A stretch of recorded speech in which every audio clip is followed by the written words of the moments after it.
Good dog. Good boy. Good boy, Benny. Yeah, you're a very good boy. I love you. You miss my babies. Anyways, I'm a little distracted here, guys. Sorry. This is Benny, and he's gonna be enjoying a popsicle and being our model for the Kong Genius Leo, small Kong Genius Leo popsicle version indoors. So he's just gonna show this to you and enjoy the game and enjoy a great treat that he loves ever so much. But we're gonna put it on the ground because, long story short, this is a messy treat. And this is also, just so you're aware, the stuffed as full as it can get version. So, it's been frozen solid. It's been freezing for probably a day or so. Just to make sure it was nice and rock solid and as best as it could be. So I figure, the heat wave that we've been dealing with, that he probably would enjoy a nice popsicle. This particular version basically is uses a heavily pre-softened with water kibble mixture. So basically what I do is I take a, for example, a Kong Genius Leo small size. Offhand, I don't know on the larger sizes. I'll have to dig it out. I don't have that information handy right now, but I know for this one that it takes a total of about a half cup of food. And so if you take about a quarter cup of food and basically put it in a cup and then add enough water to cover it entirely with liquid, so that the top layer of kibble is covered by liquid, and then leave it, cover it up, put it in the fridge, and leave it for a few hours. The longer you leave it, the more water will be absorbed. Basically, you'll want it when just about all the water is absorbed, but if it's absorbed all the water, just add a couple of drops extra when once you've finished filling it up and stuffing it in the toy, and that way it'll have enough water surrounding in the loose areas to freeze as a solid a solid mass. Basically, long story short, when you have them that soft, they mush very, very easily. So you basically smush as many as you can fit into. Benny, out of there now. Thank you. You basically smush as many as you can fit into the container. It can be helpful to take a bit of peanut butter, take it from the bottom where it's the thickest and the least liquid, and take a bunch of that and plug one of the holes. That way it kind of seals and prevents things from getting all over and getting messy. Once you have the peanut butter plugged in the hole, pop it in the freezer for 20 minutes, an hour, so the plug solidifies, and it's got some structural integrity, and then flip it over, fill it up from the other end, and once you've got it all fully packed up, shove it in the freezer until it's fully frozen, and Bob's your uncle. Now, this is messy. By all means, don't confuse me. Don't let me confuse you. This is very messy. If you want something that's less messy, then you can do one of two things. You can either half the water that you add to the pre-softening stage to the kibble, um, basically reduce it by about half. That's one. The other thing you can do is, instead of doing it that way, basically mix up paste, like a mush of the dog food, just with a couple pieces, and then get the kibble, the hard kibble, like coated, so that it's sticky and goopy on the exterior, but there's still a hard piece of kibble in there. And pack that into the treat, into the toy, and then add a couple of drops of water, enough to kind of fill the voids, and put it in the freezer that way. That's the second option and way to kind of use it. So you can either half the water. So basically, the version you're seeing right now is the messy version. The moderately messy version would be halving the water. The least messy version would be just like creating the mush, and using like just the equivalency of a couple of pieces of kibble worth of mush, basically, to just coat solid hard kibble, and then freezing it. And that'll be a whole lot less messy, but you'll still get the benefit of the popsicle,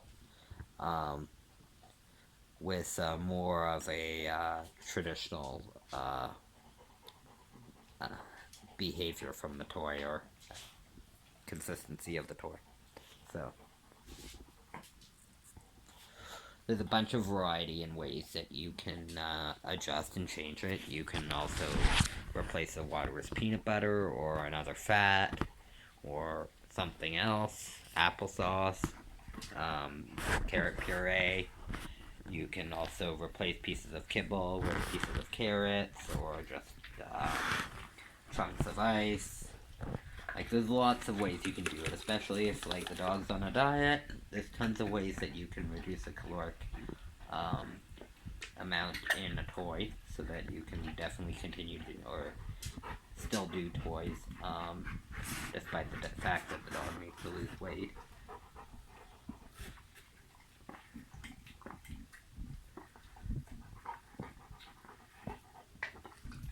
Obviously, I don't have anything to worry about with Benny needing to lose weight, so I basically can give him the highest calorie ones without any question or concern, because I know he needs any calories he can get, and so I can add peanut butter, I can make a solid fat ball, I can do whatever I please with him. Though I would avoid doing a solid fat ball, because that would probably be, probably make his stomach a bit upset. So this is the way that they do this initially when it's really cold, to kind of get the joy of the popsicle part, enjoy getting the cold into them and being able to just really kind of suck on it and just enjoy the pleasure of the popsicle. Right at this stage, it's less about the food aspect as it's about the cold aspect and just enjoying it. The food aspect is just a pretty minor one at this point. But yeah, so you definitely have plenty of different ways and things you can do with these things. And basically the sky's the limit about what you can do.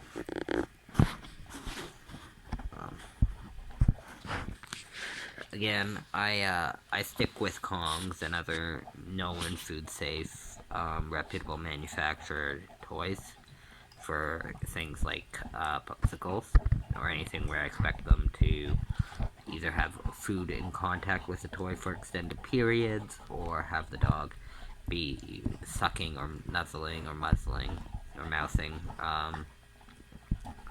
the toy for extended periods. With when it's going to be something like that, I try to ensure it's toys from reputable manufacturers who are producing it with food safe products, or producing food safe products. So, um, yeah, obviously it's up to you if where you want to draw the line of things you don't do, and what you're willing to do, what you're willing to do sometimes, but not all the times. You know, you got to make decisions for your own situation. Um, I can only tell you this is what I do for my guys. I've got lots of Kong toys, so I can afford, or I don't know if afford is the right word, but I can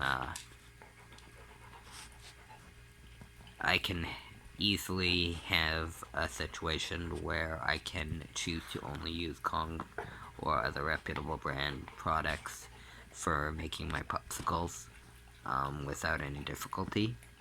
So because of that, I it's not a hardship for me to just choose to only use such products and continue to be make use of popsicles. Um, the uh, the reason that buying a few of them is a good idea, the more the merrier, the best, is because then you can make up an entire batch, and you don't have to be constantly refilling. It makes it easier to keep them organized and clean, and you can create interesting toys and combinations and whatnot. Um,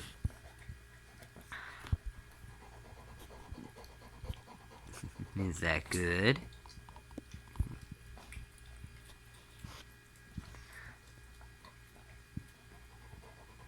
Um, Obviously, you have to make that decision for your dog, but this is a decision I've made for mine. The reason I say it's not so much about affording, because if I had to buy these in brick and mortar pet stores, I simply would never be able to afford it.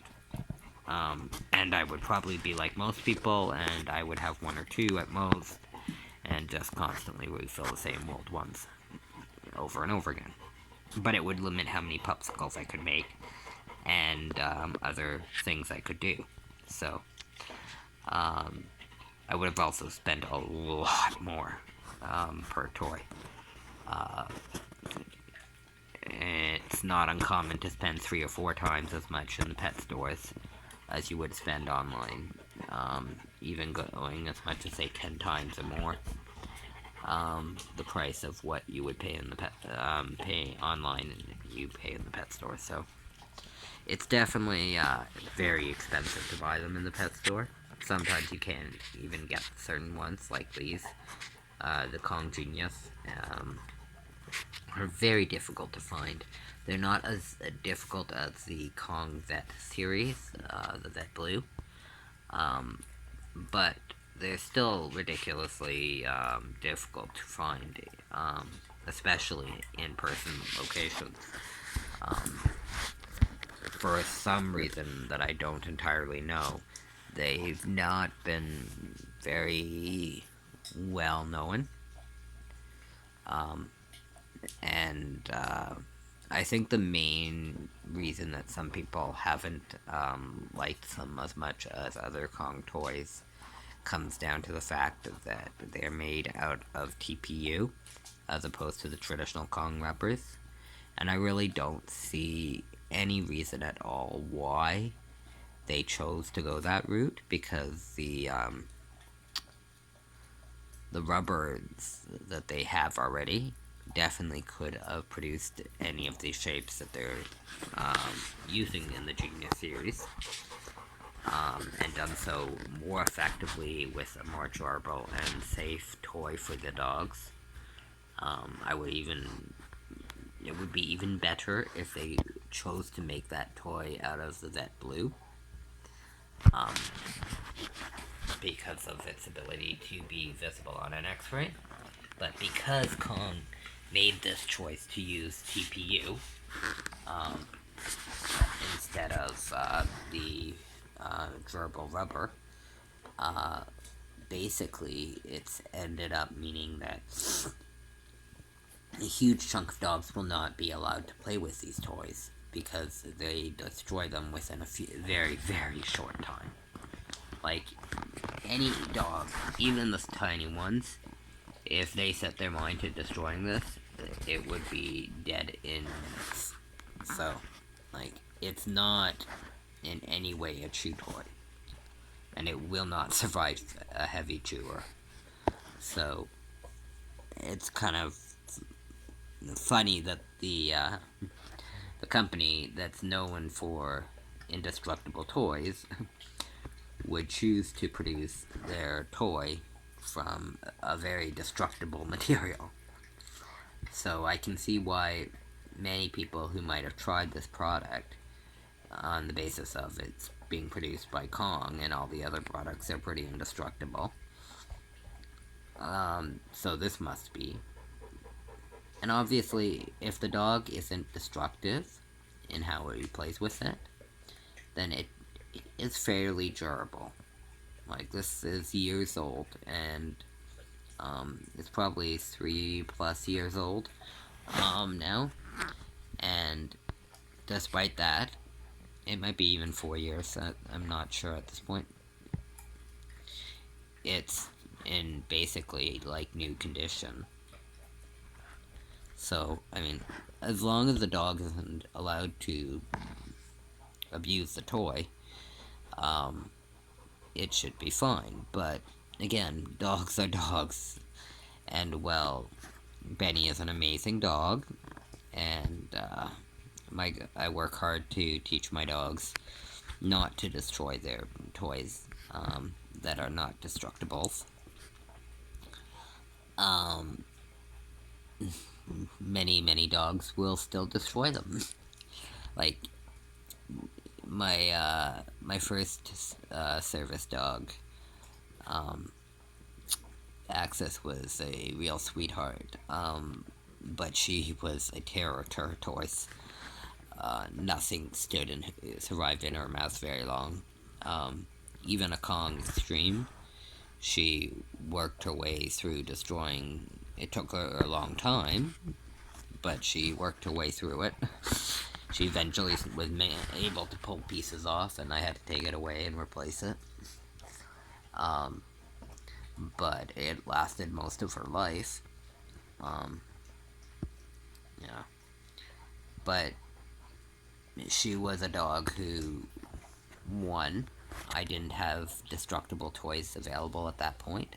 I did not understand the destruction drive, and most of my colleagues were unaware of the need to provide dogs with destruction opportunities. And she was a very, very intense chewer. Her chew toy of choice, the only thing that could resist her, was the Nylabone Galileo, which is basically the biggest, hardest Nylabone you can get on the market. Like this, if you drop it on cement, will break the cement, sort of thing. Many a dog breaks their teeth on this. It's not for most dogs. It's really for those dogs that nothing else can survive. You know, like Axis, in fairness, this is the same dog who dug through cement voluntarily so she could find particular rocks in said cement that she wanted to eat. So, some dogs, they're just really, really intense dogs. They're really, really driven.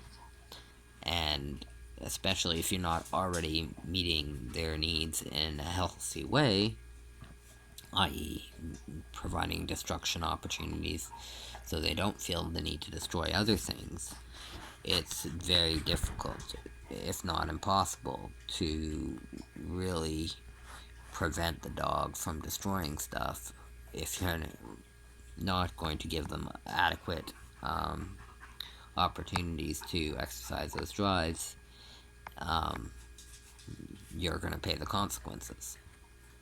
But unfortunately, for a long time, people haven't understood, and since we've taken away the natural prey and hunting behavior and eating behaviors, we don't have it being exercised in its natural form, because the destruction drive actually stems from the behaviors that occur in the pursuit of dinner in the period after active hunting, where the animal has been caught and is likely dead, or will be dead very shortly, and is then to be torn to pieces so that everybody in the pack can get their share. It doesn't matter if you're talking about a little vole or a, you know, pig or a chicken or a turkey, I'm tired, or a cow. They'll, if it's as small as a vole, like kind of thing, they'll each tear it up and take a piece, and one dog will get maybe the tail, another might get the head, another might get half of the body, so that urge to tear and break things up and basically destroy, especially when you see it more in the larger prey animals, like deer and elk and pig and bull, whatever. Yeah, you see these to get into the animal, to get to the meat, to get to the ability to eat this, they pretty much have to tear it to shreds. And the process of all of this is actually a very core critical function. And one of the main things that we've learned and we are trying to encourage people to do now is to try to mimic that natural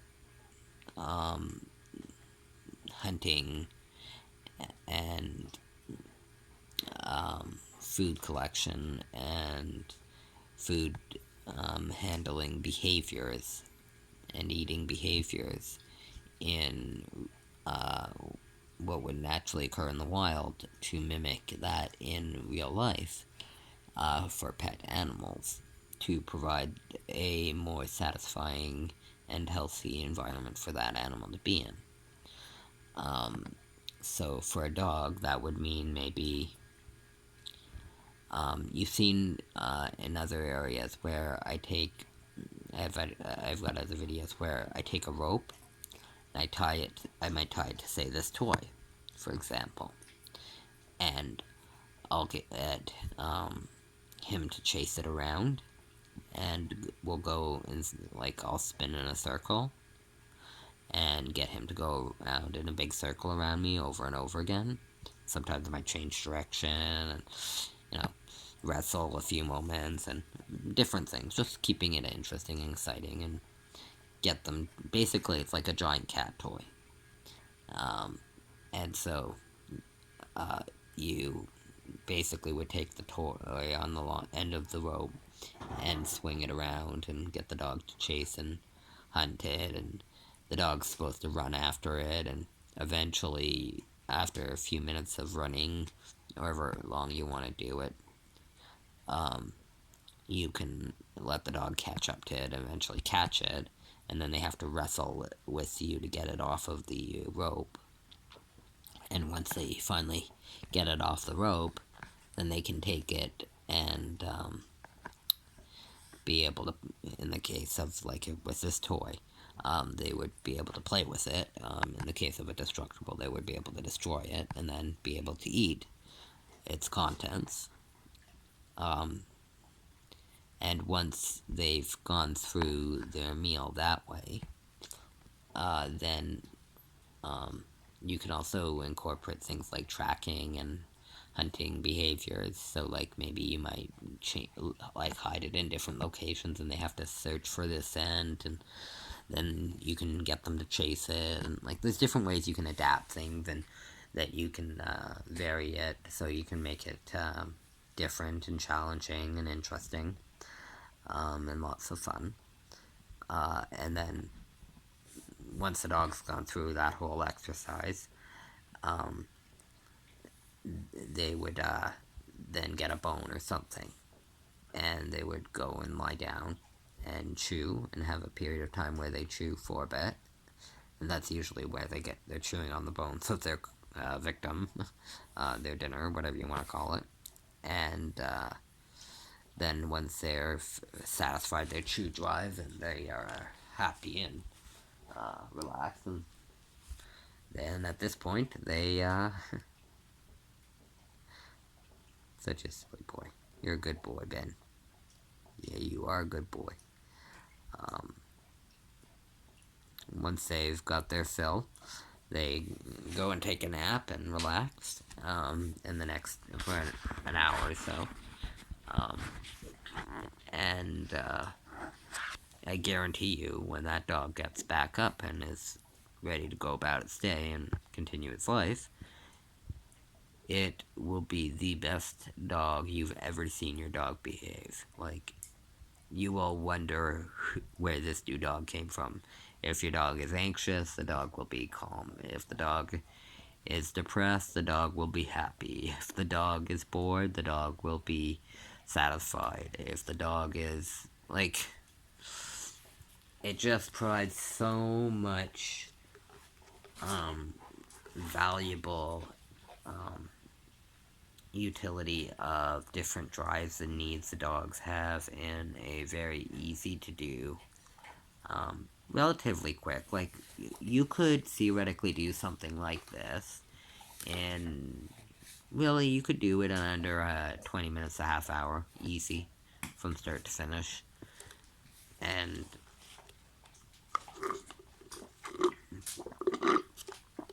I guarantee that, short of taking your dog to the dog park to play, the dog will be happiest they've ever been. Like, they'll be relaxed, they'll be tired, they'll be like, everything, good things happen in these things. Like, just this being active, working cooperatively, and especially if you use this as a reward to reinforce obedience training, it not only helps control the behavior with and the dog while you are playing the games, which is really important, and it helps build your relationship with that dog. And in addition, it really reinforces your obedience training in a really unique and helpful way. And so overall, it's really helpful. There's lots of ways that you can do these things, and that you can incorporate different things in without necessarily needing to take a lot of time. And a lot of that time, the dog doesn't need to be with you, like, engaging with you 24/7. Like, you can use the opportunity of, while the dog's eating, to have a bite, make your own breakfast, and eat your own food. You can, like, there's all sorts of ways you can do things. But, you're really only limited by your imagination and your willingness to try new things. And, yeah, the sky's the limit. Is that good, Ben? Oh, yeah, that was good, eh? Benny's working so hard on this. It's so important to him.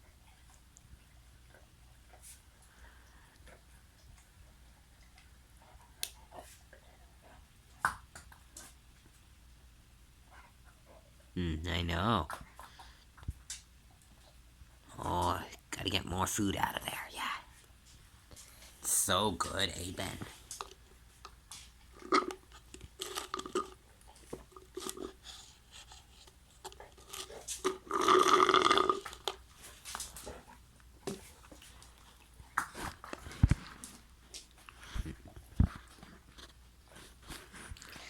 The one that's another part of the popsicle that's just great. It really extends the time that it takes the dog to get through it.